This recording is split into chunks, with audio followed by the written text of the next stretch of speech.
Hi everyone, আজকে আমরা ভাব ও কাজ লেখক কাজী নজরুল ইসলাম এই যে গদ্যটা আছে এই গদ্যটার যে এমসিকিউ প্রশ্ন এবং সৃজনশীল প্রশ্ন দেওয়া আছে এগুলার সমাধান দেখব। তো অবশ্যই তোমাদের কি করতে হবে, এই লাইনগুলো ভালোভাবে পড়তে হবে, কারণ আমি যদি তোমাদের এই রিডিংগুলো পড়ে দিতে চাই তাহলে ভিডিওটা অনেক লম্বা হয়ে যাবে। আর তোমরা যদি সৃজনশীল প্রশ্নগুলো ভালোভাবে অ্যান্সার করতে চাও তাহলে কি করতে হবে, তোমাদের এইভাবে লাইন বাই লাইন ধরে প্রত্যেকটা লাইন ভালোভাবে বুঝে বুঝে পড়তে হবে। ঠিক আছে? তো তোমাদের যে অর্ধবার্ষিক পরীক্ষাটা, ওই পরীক্ষাটার আগে আমি তোমাদের জন্য একটা স্পেশাল সাজেশন নিয়ে আসবো, যাতে তোমরা পরীক্ষায় খুব সহজেই কমন পেয়ে যাও। তার জন্য কি করতে হবে, আমাদের চ্যানেলটিকে সাবস্ক্রাইব করে আমাদের সাথেই থাকতে হবে। তো তোমরা অবশ্যই কি করবে, এই যে ভাবু কাজ এটা ভালোভাবে পড়ে নিবে, প্রত্যেকটা লাইন বাই লাইন ধরে পড়ে নিবে। তো এখানে দেখো কিছু শব্দ অর্থ টিকা দেওয়া আছে, এগুলো তোমাদের কি করতে হবে, পড়তে হবে, কারণ এগুলো থেকে তোমাদের যে সৃজনশীল প্রশ্ন, এটা ক নম্বর প্রশ্নে আসতে পারে যে আসমান শব্দের অর্থ কী, জমিন শব্দের অর্থ কী, বা কবজাই শব্দের অর্থ কী, বা মশগুল শব্দের অর্থ কী, এভাবে আসতে পারে, বা তোমাদের এমসিকিউতে আসতে পারে। তার জন্য কি করতে হবে, এই প্রত্যেকটা শব্দ অর্থ ভালোভাবে মুখস্থ করতে হবে। তারপর দেখো ভাবু কাজ, এই যে গদ্যটা এটা পাঠের উদ্দেশ্যটা কি, এই প্রবন্ধটা পাঠ করে শিক্ষার্থীরা মহৎ কাজের জন্য কি অনুপ্রাণিত হবে, শুধু ভাবের উচ্ছ্বাসে উদ্বেল হওয়া নয়, ভাবের সঙ্গে পরিকল্পিত কর্মশক্তি ও বাস্তব উদ্যোগের প্রয়োজন সম্পর্কে সচেতন হবে। পাঠ পরিচিতি, এই যে ভাবু কাজ প্রবন্ধটা এটা পড়ে তোমরা কি জানতে পারবে, বা এটার যে মূল থিমটা, ভাবু কাজ যে গদ্যটা এটার মূল থিমটা কি, তোমরা পাঠ পরিচিতিটা পড়লে কি করতে পারবে, খুব সহজেই জানতে পারবে, এবং যেভাবে সৃজনশীল প্রশ্নগুলো আসুক না কেন তোমরা খুবই সহজে অ্যান্সার করতে পারবে। দেখো ভাবু কাজ প্রবন্ধটি নেওয়া হয়েছে যুগবাণী গ্রন্থ থেকে, এটা থেকে কিন্তু তোমাদের প্রশ্ন আসতে পারে যে ভাবু কাজ প্রবন্ধটি কোন গ্রন্থ থেকে নেওয়া হয়েছে। ভাবু কাজের মধ্যে কি পার্থক্য অনেক, মানুষকে উদ্বুদ্ধ করার জন্য ভাবের গুরুত্ব অপরিসীম, কিন্তু শুধু ভাব দিয়ে মহৎ কিছু অর্জন করা যায় না, তার জন্য কর্মশক্তি এবং সঠিক উদ্যোগের দরকার হয়। ভাবের দ্বারা মানুষকে জাগিয়ে তোলা যায়, কিন্তু যথাযথ পরিকল্পনা ও কাজের স্প্রে ছাড়া যে কোনো ভালো উদ্যোগ নষ্ট হয়ে যেতে পারে। এ রচনাটিতে লেখক দেশের উন্নতি ও মুক্তি এবং মানুষের কল্যাণের জন্য ভাবের সঙ্গে বাস্তবধর্মী কর্মে তৎপর হওয়ার উপর কি জোর দিয়েছেন। এই যে গল্পটা, এই গল্পটা পরে আমরা কি বুঝলাম, ভাবের দ্বারা কি মানুষকে জাগিয়ে তোলা যায় না, কি করতে হবে, সঠিক পরিকল্পনা ও কাজের স্প্রে ছাড়া কি যে কোনো ভালো উদ্যোগ নষ্ট হয়ে যেতে পারে। দেশের উন্নতি, মুক্তি ও মানুষের কল্যাণের জন্য, নিজের কল্যাণের জন্য ভাবের সঙ্গে কি বাস্তবধর্মী কর্মে তৎপর হতে হবে, ভাবে ডুবে থাকলে হবে না। তারপর দেখো এখানে একটা লেখক পরিচিতি দেওয়া আছে, এটা তোমরা পড়ে নিবে।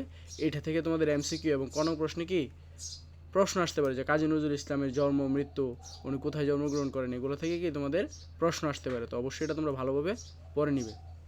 ভাবু কাজ যে গদ্যটা এটাতে কী সম্পর্কে বলা হয়েছে, তো আমরা যদি এইটা ভালোভাবে বুঝি তাহলে কি করতে পারবো, যে কোনো সৃজনশীল প্রশ্নের খুবই সহজ অ্যান্সার দিতে পারবো। তো দেখো কাজী নজরুল ইসলাম রচিত ভাবু কাজ প্রবন্ধটির মূল ভাব হলো মানুষের জীবনে চিন্তা ও কর্মের মধ্যে কি সমন্বয় থাকা জরুরি।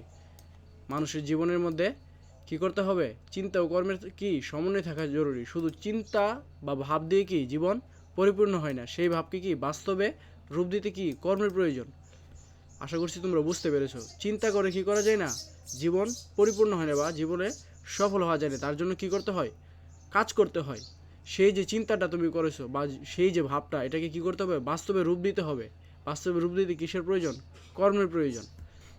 দেখো এই প্রবন্ধে লেখক কিছু গুরুত্বপূর্ণ বিষয় তুলে ধরেছেন, যা কি শিক্ষার্থীদের জন্য সহায়ক হতে পারে, মানে তোমাদের জন্য সহায়ক হতে পারে। দেখো চিন্তা ও কাজ একে অপরের পরিপূরক, সুন্দর চিন্তা বা পরিকল্পনা তখনই সফল হয় যখন তার সঙ্গে কি সঠিক কর্ম যুক্ত হয়। কর্মের গুরুত্ব, শুধু স্বপ্ন দেখলে বা চিন্তা করলে কি জীবন বদলায় না, স্বপ্নকে সত্যি করতে হলে পরিশ্রম ও কাজের মাধ্যমে এগিয়ে যেতে হয়। কোনো কাজ শুরু করার আগে তার ভালো মন্দ দিকগুলো বিবেচনা করে নেওয়া উচিত, আবেগের বশে বা অন্যের কথায় প্রভাবিত হয়ে কি কাজ করা উচিত নয়। নিজের উপর বিশ্বাস রেখে পরিশ্রম করলে যে কোনো কঠিন কাজও কি সহজ হয়। দেশের উন্নতির জন্য তরুণদের সক্রিয় ভূমিকা প্রয়োজন, তাদের মধ্যে থাকা উদ্যম ও শক্তিকে সঠিক পথে কি কাজে লাগাতে পারে। এই প্রবন্ধ থেকে তোমরা কি বুঝতে পারবে, জীবনে সফল হতে হলে কি শুধু চিন্তা নয়, সেই চিন্তাকে বাস্তব রূপ দেওয়ার জন্য পরিশ্রমও করা জরুরি। এই যে লেখাগুলো এখানে দেওয়া হয়েছে, যেগুলো আমি তোমাদের জন্য দিয়েছি, এগুলা কি ভাবু কাজ যে প্রবন্ধটা এটার মূল ভাব। তো অবশ্যই তোমরা এটা স্ক্রিনশট দিয়ে রাখতে পারো, কারণ এইটা যদি তোমরা ভালোভাবে পড়ো তাহলে যে কোনো সৃজনশীল প্রশ্ন আসুক না কেন, উদ্দীপক যেভাবে আসুক না কেন, তোমরা খুব সহজে কি অ্যান্সার করতে পারবে। আশা করছি তোমরা বুঝতে পেরেছো। এখন আমরা কি করব, এখন আমরা অনুশীলনী প্রশ্নগুলোর সমাধান দেখব। এখানে দেখো কিছু বহু নির্বাচনী প্রশ্ন দেওয়া আছে। আমরা এখন এই যে বহু নির্বাচনী প্রশ্নগুলো এগুলার সমাধান দেখব। ভাবু কাজ লেখাটি কোন ধরনের সাহিত্য? প্রবন্ধ। সে ভাবাবেশ কর্পূরের মতো উড়িয়া যায়, বাক্যটির কর্পূর শব্দের অর্থ নিচের কোনটি? কর্পূর শব্দের অর্থ কি? বাতাসের সংস্পর্শে অল্পক্ষণের মধ্যে ক্ষয়প্রাপ্ত হয় এমন বস্তু।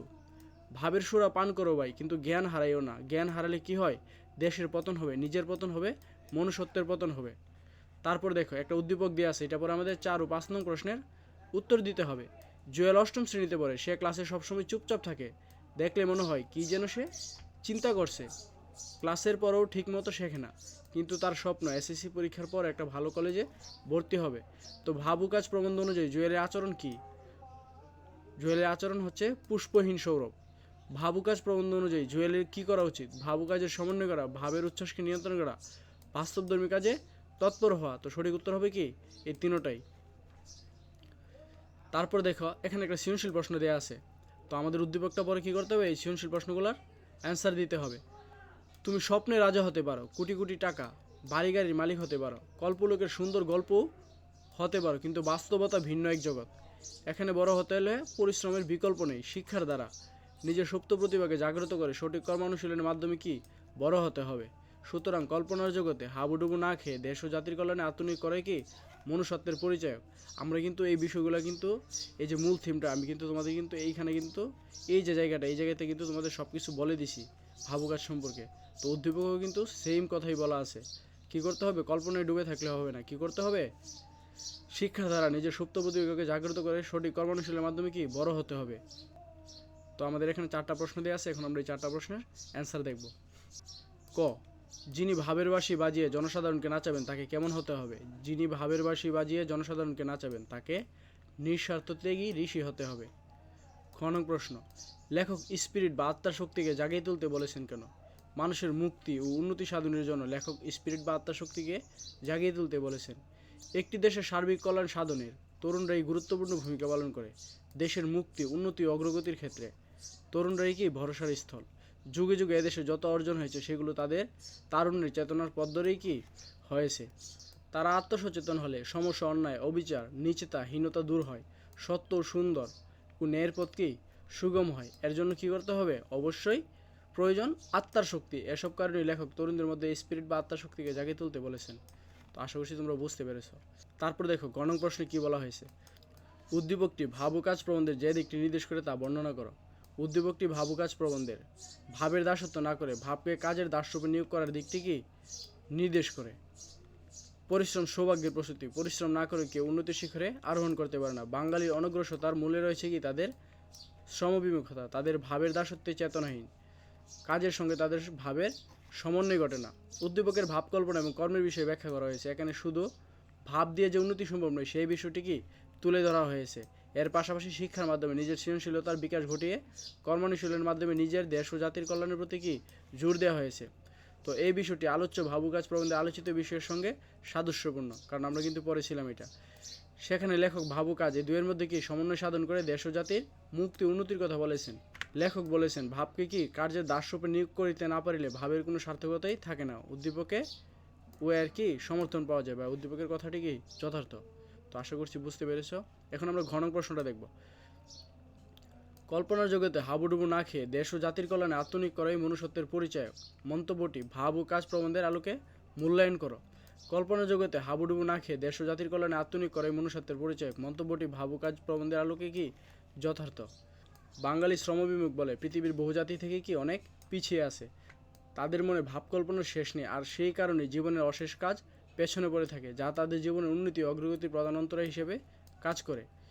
উদ্দীপকে ভাবু কাজ প্রবন্ধে প্রতিফলিত ভাবের দাসত্ব না করে কাজে অগ্রসর হয়ে ভাবকে কাজের সঙ্গে সম্পৃক্ত করার বিষয়টি প্রকাশ পেয়েছে। শুধু স্বপ্ন ও কল্পনায় বিভোর থাকলে জীবন উন্নতি করা সম্ভব নয়। ভাবকে কাজের সঙ্গে সম্পৃক্ত করতে না পারলে চূড়ান্ত লক্ষ্যে পৌঁছানো সম্ভব নয়। ভাবু কাজ প্রবন্ধে শুধু ভাব দিয়ে যে কিছু অর্জন করা যায় না সেই বিষয়টি ব্যাখ্যা করা হয়েছে। আমরা কিন্তু এগুলো পড়ছিলাম যে শুধু ভাব দিয়ে কি কিছু অর্জন করা যায় না। দেশ ও জাতির উন্নতি অগ্রগতির জন্য কি কর্মশক্তি এবং সঠিক উদ্যোগের দরকার হয়।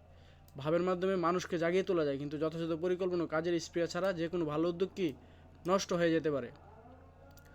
ভাবু কাজ প্রবন্ধে শুধু ভাবের উচ্ছ্বাসে উদ্বেলিত না হয়ে ভাবের সঙ্গে পরিকল্পিত কর্মশক্তি ও বাস্তব উদ্যোগের প্রয়োজন সম্পর্কে সচেতন হওয়ার কথা বলা হয়েছে।